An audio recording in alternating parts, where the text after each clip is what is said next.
Check this out.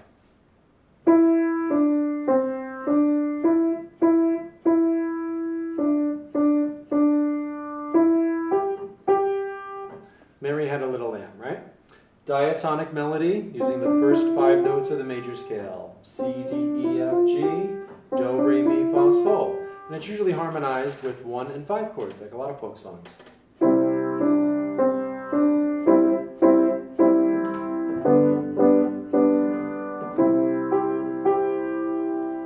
Now what if I did this?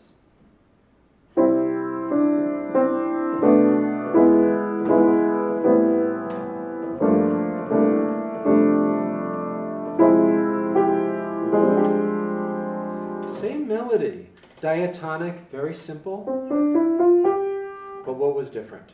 That's what we're going to look at in this video. I'm Drotos, and welcome to my journey through the real book number 115, which is Falling in Love with Love by Rodgers and Hart.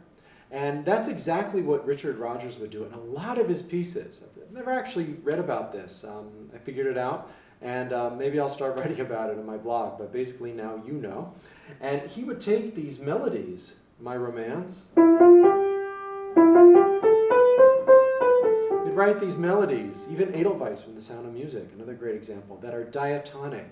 If you look at typical Richard Rodgers song, there's very few sharps or flats in the melodies. They stay within this do, re, mi, fa, sol, la, ti, do. Let's see, in the key of B flat, re, re, re, re, re, re, re. Oh no, re, mi, mi, mi, mi, mi, mi, mi, fa, sol, sol, la, re. Fa, sol, sol, sol, sol, sol, sol, sol, la, ti, mi. Right? Goes out of my vocal range, but it's basically just do, re, mi, fa, sol, la, ti, do.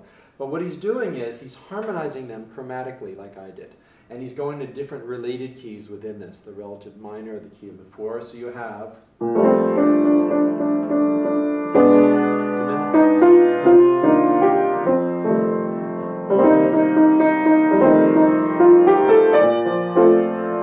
and he stays on it. Now here.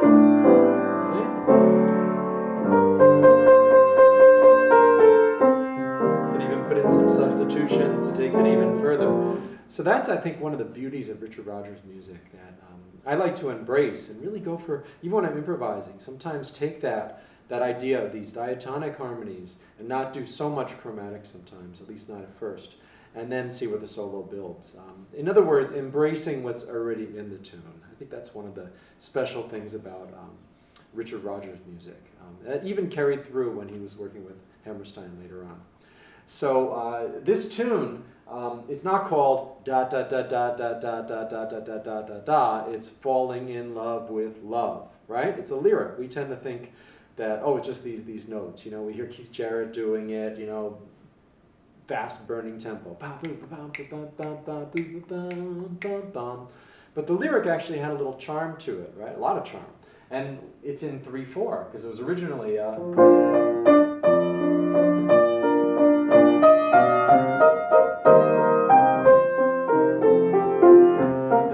Put it in that, so you could play it as a waltz. Sounds great as a jazz waltz. 1, 2, 3.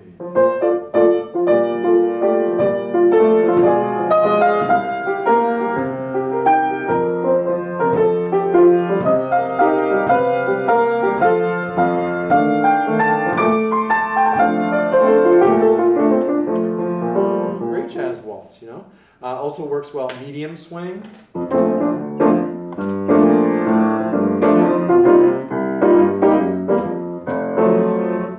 I'm going to take it faster. I don't know. I usually play it like that, but I'm going to take this diatonic thing and with the idea of diatonic melodies and evocative harmonies somehow. And I'm going to play some different kinds of voicings at first, like on B flat major 7. You can even just play 4 notes in a row: A, B flat, C, D. And hear how it opens up the sound, opens up the overtones on the piano. Gil Evans wrote like that behind Miles Davis. So here we go.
One of the advantages is starting the way that I did at the beginning, just not even keeping, I was keeping an internal sense of time, as you heard, but I wasn't going,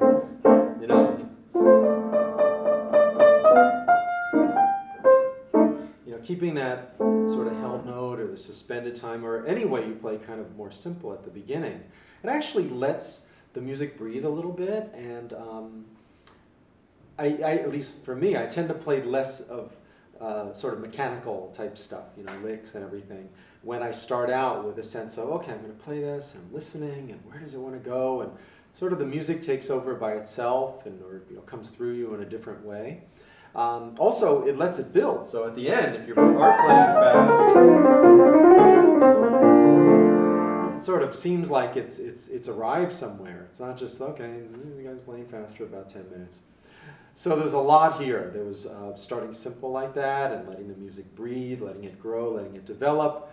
Diatonic melodies, like I talked about in the beginning of the video, with going to different key regions or some chromatic harmonies underneath, the characteristic of Richard Rodgers' music.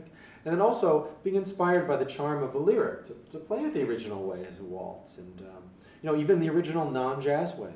Play it as a Broadway beautiful waltz a couple times, and then start developing your own version from that, as opposed to starting with this sort of real fast burning kind of tempo that we hear a lot. This way, when you do play those fast tempos, some of the charm still translates to it. So there we go. Hope you spend some time playing this great tune. If you want an extra challenge, transpose it to all 12 keys starting in B. And that'll give you a workout. So thanks for being here. Ron Drotos. Check me out at KeyboardImprov.com. My video course starts right at the beginning, if you've never played jazz before, but works on some advanced concepts right at the top, like developing rhythmic flexibility by snapping.